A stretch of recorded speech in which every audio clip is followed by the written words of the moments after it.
Okay. All right, Maddie, my #1 fan. How are you doing?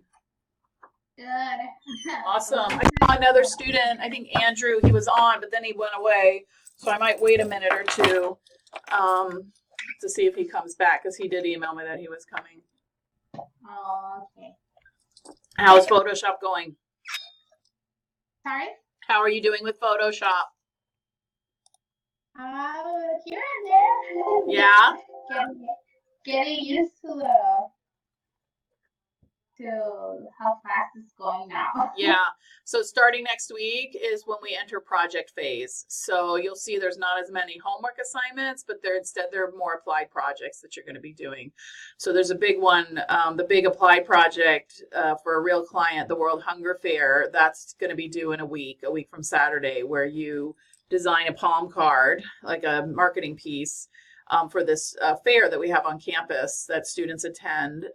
Students put it on and other students attend it. And so everybody in the class will design it. And then I pass them on to the instructor, and he picks a winner. And then we print that card in black and white for all the students, then it gets passed out at the event. Oh. Yeah. So, there's Andrew. Hi, Andrew. Can you hear me? Yeah. How are you? I'm good. Good. Awesome. So I was just talking to Maddie about upcoming projects. So I didn't see anybody else that said they were going to attend, so I'm just going to go ahead and get started. Do you guys have any questions before I get started? No. You do, Andrew? No, I'm okay. Okay, cool. All right, so I'm going to run through the Practice 9 assignment tonight, which is actually super short. There's 3 small parts. And then you're going to do the last piece on your own and turn that in. What's due tonight is the blending modes assignment. So that's the applied project from the practice that was due on Tuesday, which, Maddie, I think you did yours. Andrew, I don't know if you completed yours already. Yeah. Okay, perfect. All right, so I would have already graded it. Chapter 7, which is all about typography, and then this practice 8, which I actually ran through on Monday as well, which is about how to create contact sheets. And so the assignment I'm doing tonight is about restoration tools and how to restore images, because you're going to be having an applied restoration project coming due. In fact, let me see here. Let me share my screen. Now we're going to go into Inception real quick, because it's going to be showing.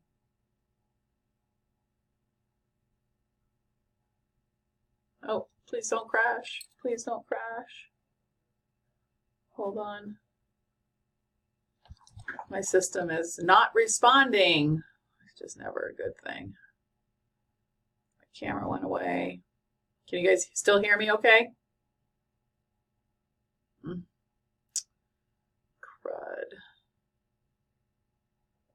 Okay, I'm on the screencast and I'm trying to share my screen, and I think I'm going to be crashing my system here in a second.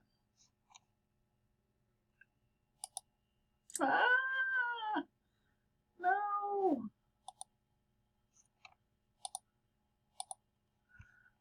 Okay, please pause. I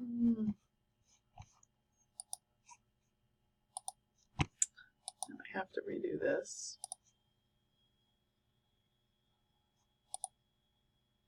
Test. Can you guys hear me? Yeah. Okay, sorry, my system crashed. Technical difficulties. I was going to go into Canvas real quick. So hold on a second. So coming due next week in week 5. Okay, so you have your exam, which is due, I believe, on Tuesday. Oh, and you have a restoration exercise assignment. So the project that I'm doing tonight is the lead into this restoration exercise, where I've given you some personal pictures where you're going to spend time restoring them. And I don't expect them to be perfect. I just want to know that you guys spent time working on them. So this restoration unit is not part of your textbook. It's something I've added in. A lot of people want to know how to do it, and use the tools. So you guys are going to get a chance to practice with those. So you're going to take an exam next week. You have one more project, and then you're going to work on this bigger World Hunger Fair project that's due from Saturday. So you'll see there's no homework on Thursday. So what I'll probably do on Monday's OLL is I'll probably work on the restoration assignment itself. Like I'll show you guys some tips and tricks.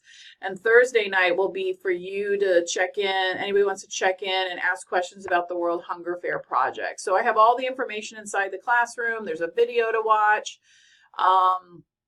Don't be intimidated by it. Have fun with it. And if you don't understand something, ask. I will help.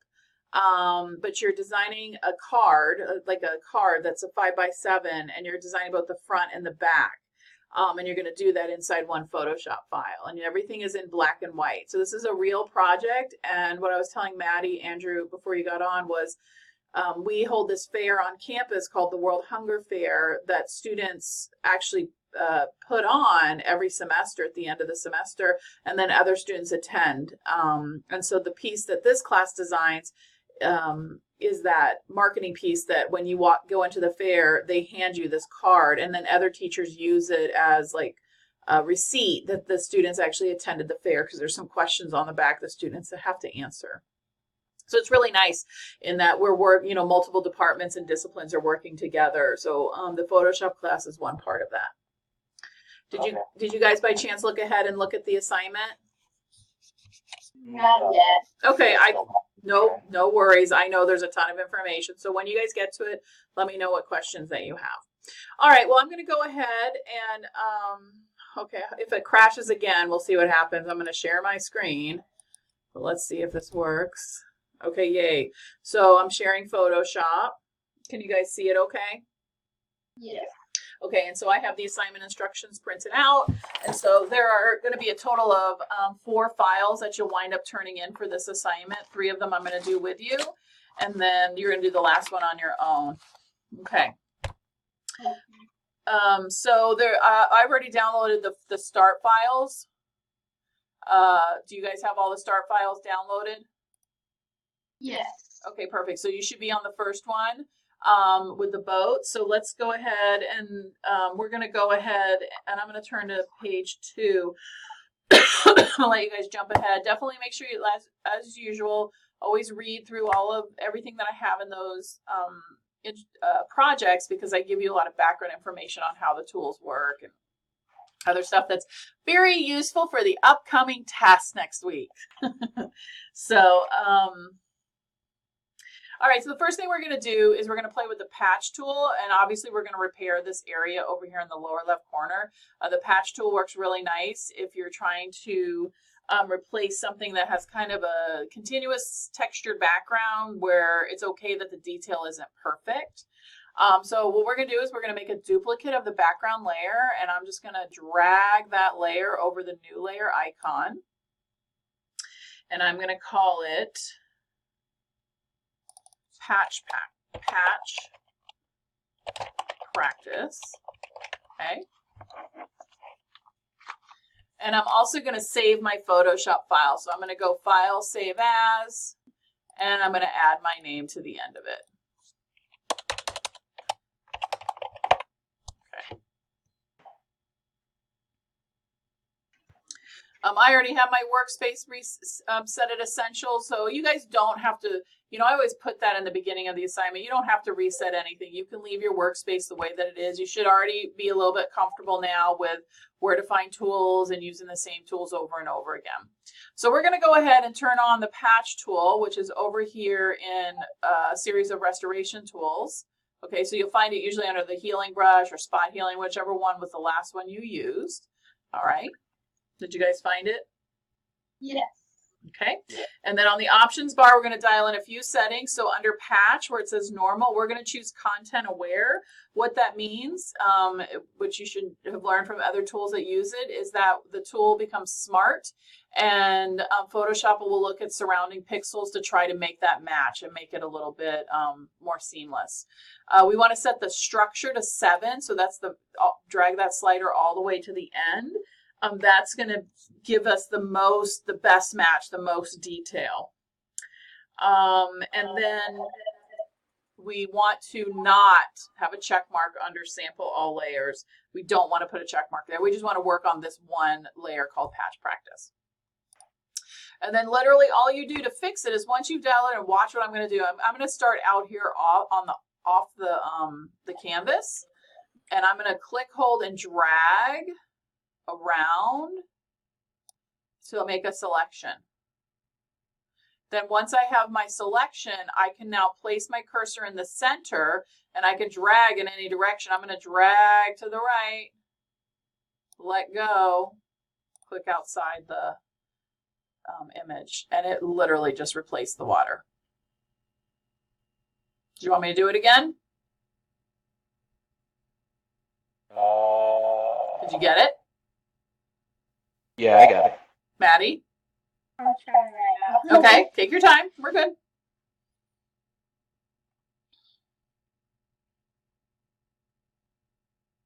Okay, I got it. Yeah? Easy, Yes. right? Yes. So like you had a picture you scanned in that was ribbed, you could easily fix it. In fact, this is not in the assignment, but you see this, there's a boat up here in the upper right corner, right? So maybe I wanted to use this picture in some type of advertisement, but I want it to be this size, but I don't want this, whatever this artifact is up here in the upper right corner. So I can just draw a circle around it or draw an area around it and drag it to the right. And now I've replaced that piece.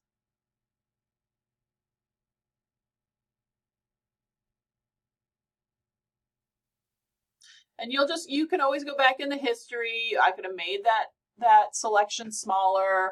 I could have dragged it further out. Let's go backwards. Let's do it again. Oops. So I'll just maybe come here. Maybe pull it a little bit farther. And there you go. Now it looks even more natural with the line, with the like the wake of the water. Did you guys get that? Yeah. Okay. Questions on that? Nope. So when you're restoring a photograph, you have to, it's never, so now you should know by now that you're not always just going to use one tool for everything. You're going to use a combination of tools. So the patch tool is really nice if you have this like big, like a torn area or a big area that you want to replace, that has kind of to get this kind of seamless match, and it works really nice because it matches lighting and texture and all that kind of stuff. So it's a really smart tool. All right, you can go ahead and save this file and close it, and we're done with that one. So these are all really, really short.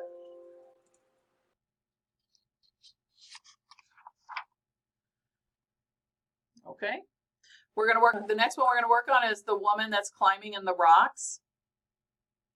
So the first thing I'll do is I'll resave it with my name at the end. And I will duplicate the background layer and call it healing practice. And I'll let you guys get caught up with that part.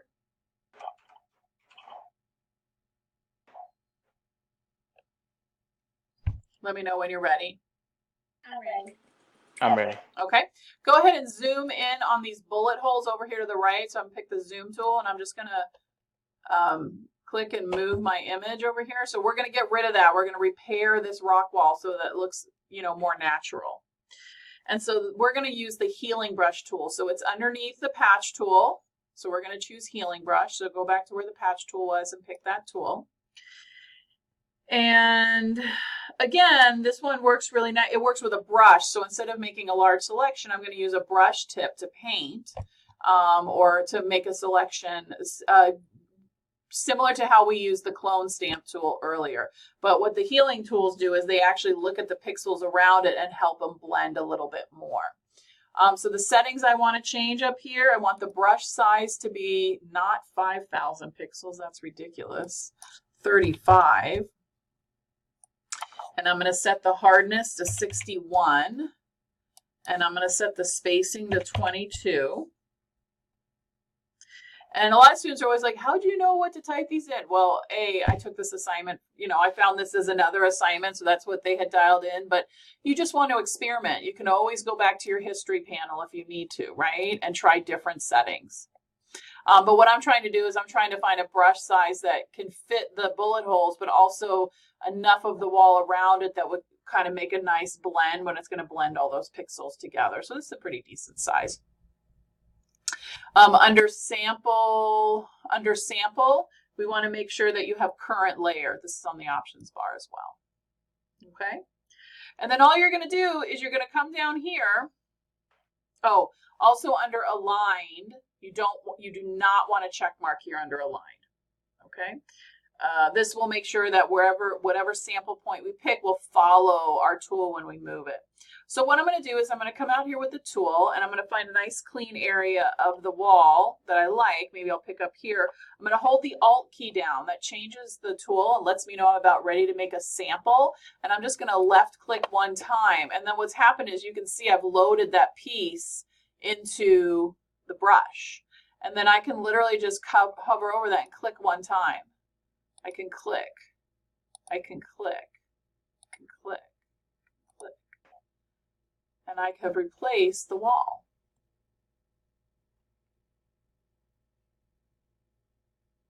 Did you get it? Yeah.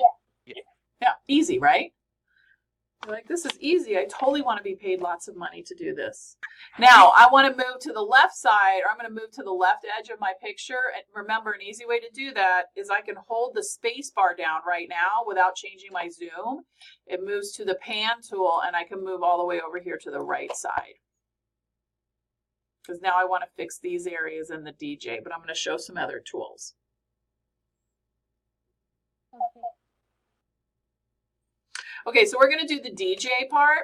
So to do that, we're going to use, this time I want you to use the spot healing brush tool. So the difference is I'm not going to, I don't have to choose a sample area. I'm just going to set my brush size and literally just paint over an area. I don't have to like stamp or clone.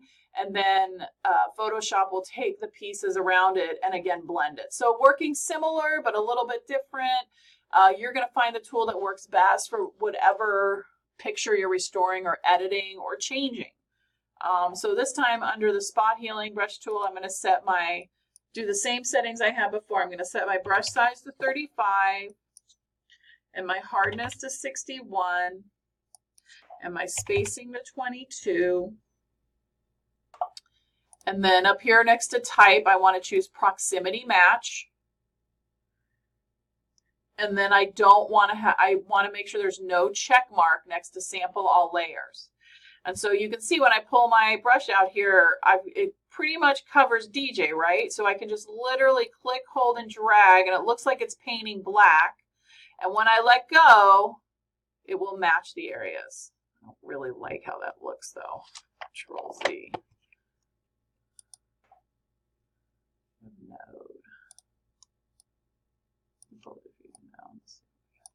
That's better. I'm going to set the diffusion to 3. I pulled it down a little bit, so then it blended a lot better. Did you guys catch that? Okay. So now so you learned those two different tools, healing brush, spot healing. Go ahead and pick a tool to use to fix these bullet holes over here on the left. I'm just going to use the spot healing because I already have it loaded up. Boom. There we go. Come down. Right? I can double click my hand tool. And it's like nobody ever vandalized the wall.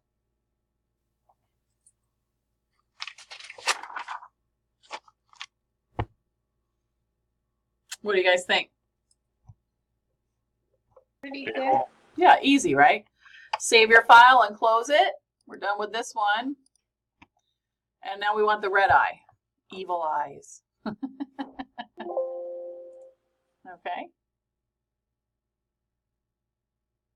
So what I have found, are you guys familiar with Shutterfly? Do you know what Shutterfly is?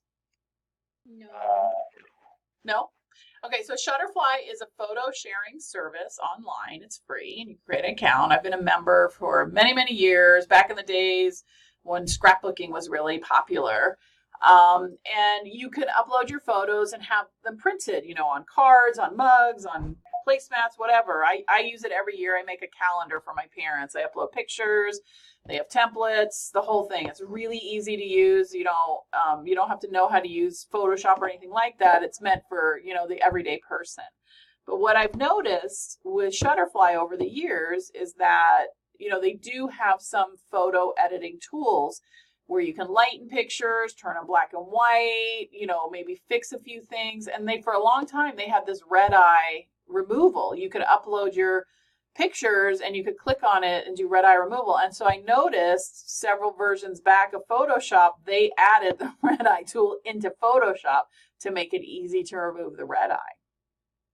So if you have a picture, you know, because a lot of times with Photoshop, you're not going to, have you guys watched any of those speed art videos I put in the class? Yeah. Okay, so those are like amazing, right? But not everybody sits down and uses Photoshop to create stuff like that.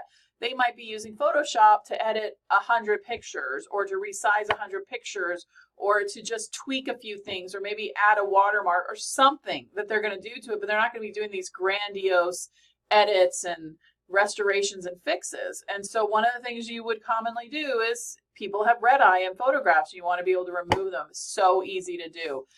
So first of all, go ahead and resave your file with your name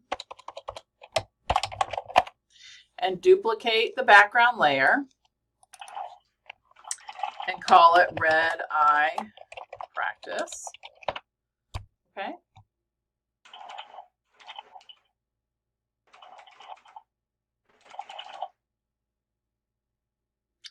And then the red eye tool is in the same group of tools we've been working in. So I'm going to go pick the red eye tool. It's under where spot healing and the patch tool live. And then I'm going to go ahead on the options bar. I'm going to set the pupil size to 100%. And I'm going to set the darken amount to 75. And then all you do is you come out into your image and you click anywhere in the red. And it fixes the red eye. Wow.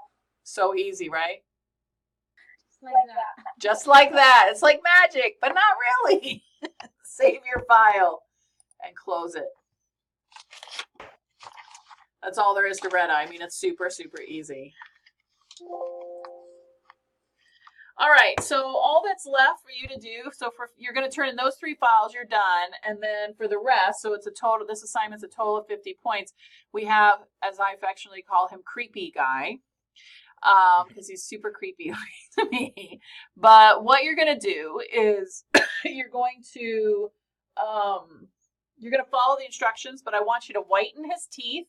And I want you to change his eye color. So this assignment, and then you're going to make him look younger. You're going to get rid of the jowls over here, and there's like a stray hair up here at the top.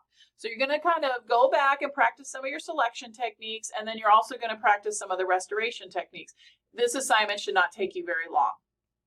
So what I would ask you, since you're here, is how would you, so I tell you, to whiten his teeth and to change his eye color. And I tell you need to make a selection, save teeth and saved eyes. So I would ask both of you one at a time, what tool are you going to use to make the selections? What are your tools of choice? How do you think you're going to solve this problem?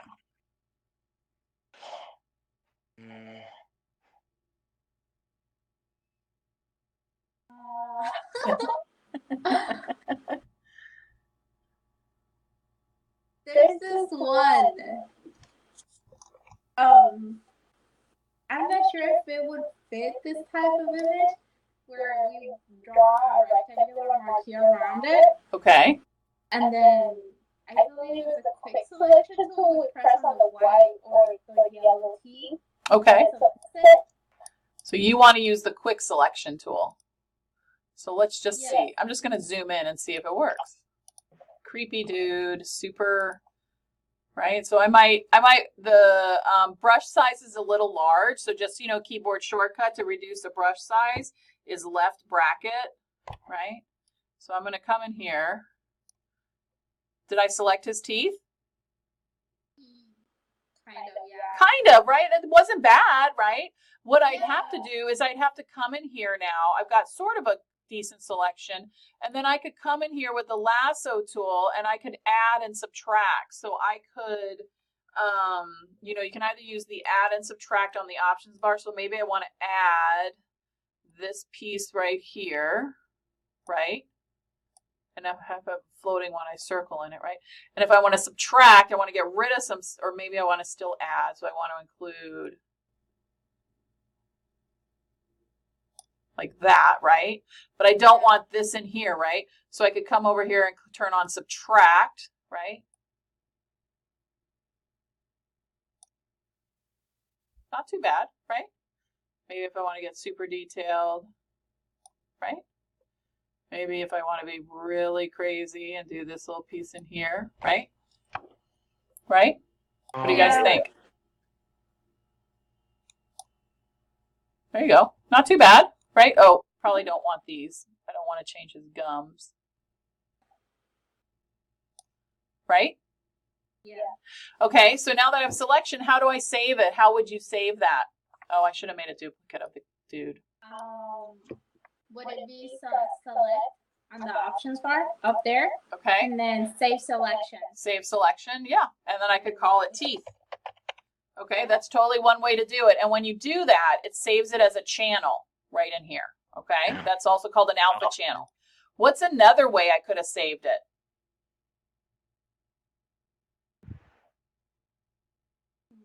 Do you see what I'm pointing at on the screen? Layer mask? Yeah, I could do it as a layer mask. Look at that. See? I've got the teeth here. Right? Okay. Right? And then I could add an adjust. So that's another way to do it. Some people like doing it as a layer mask. Okay? Or Control Z. I could add a blank layer above and do edit, layer, hide all. Oh, but I need to then, I didn't do that the right way. I could just add a layer mask here and I could draw the selection and then fill that. So like, okay, so I would do, I could do layer mask. So I'm going to wait, first I'm going to turn off my selection because I already saved it, right? I could go layer mask, hide all, and then I could go select, load selection, load the teeth, right?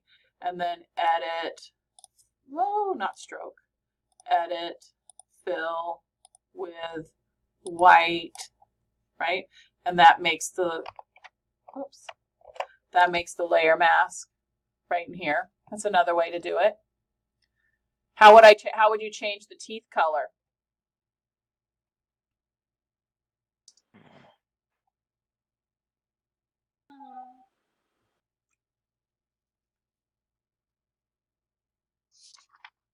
I'm not sure at all. You have no idea? No. Andrew, how would you do it?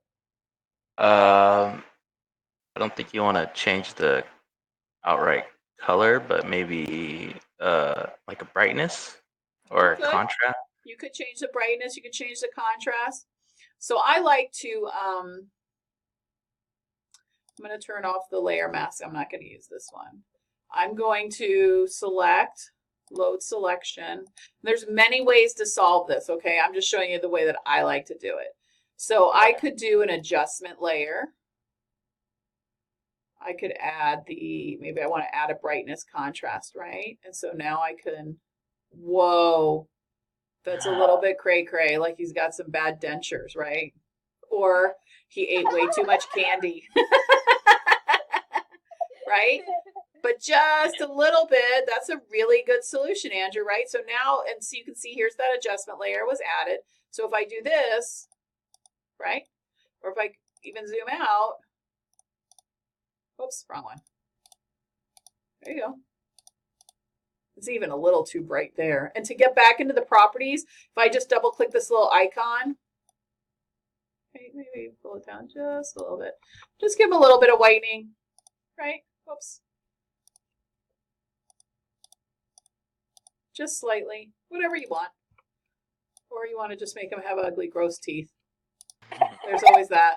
You know, Halloween's around the corner. My God, that looks so gross. It's disgusting. This is the fun part of Photoshop, right? Now he really looks creepy. He looks so great. And then make his eyes purple. So you could do one or both eyes on one or two selections. So that's you know, a way to solve it. And then you just want to get rid of the stray hair up here, and you want to use, so you can use whatever cloning tools we learned tonight or whatever you'd like to just kind of make them a little bit younger. My advice to you is to not overdo it. The more you do it, the more unnatural it becomes. Okay, I cannot look at this. It's like freaking me out. I need to get them a little bit white. Okay, there we go. Right? Yeah. Right? I think when I taught this lesson last semester and I asked my students in class, what do you guys think? One of the women was like, this is life-changing. Like, you could just see that she could take every image of people she knew and she was just going to change them all up. So it's pretty funny. All right, so what other questions do you guys have? I don't have any at the moment. Okay. So the instructions that tells us how to make him look younger, right? I do not tell you how to make him look younger. I just say use the restoration technique of your choice to remove smile lines and eye wrinkles. So if you want to smooth something out or make him look a little different, you could use, probably wouldn't use the patch tool, but maybe those, you know, the spot healing or the healing brush would probably work well. That's what I would try. Change up the brush size and some of the settings and see what it looks like.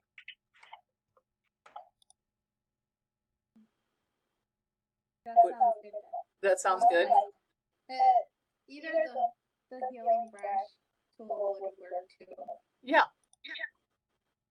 I was wondering if it would tell us there, but I'm like, no. Well, no, I'm not going to tell you because at this point, so now we're hitting the part of the semester where I'm not going to tell you what to do because there's so many ways to do it, right?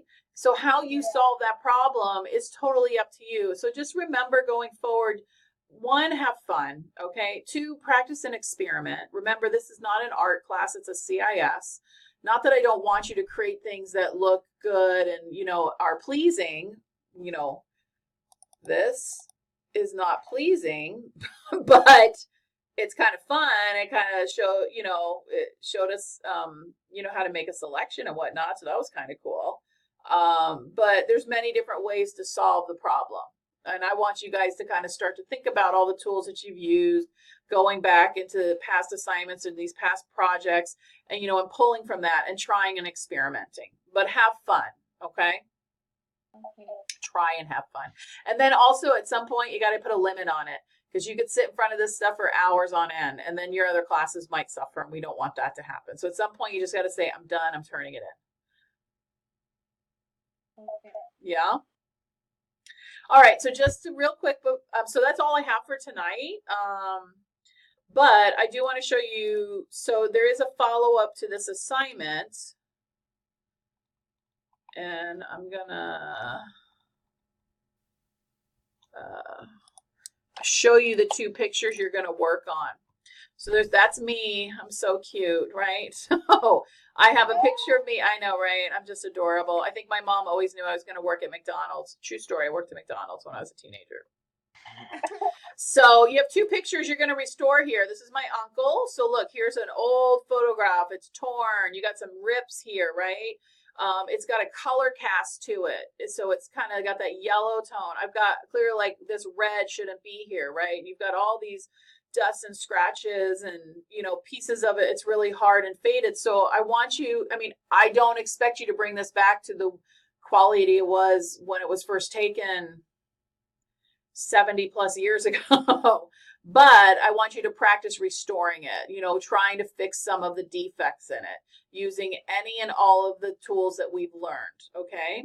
You definitely always want to make a duplicate of the original image.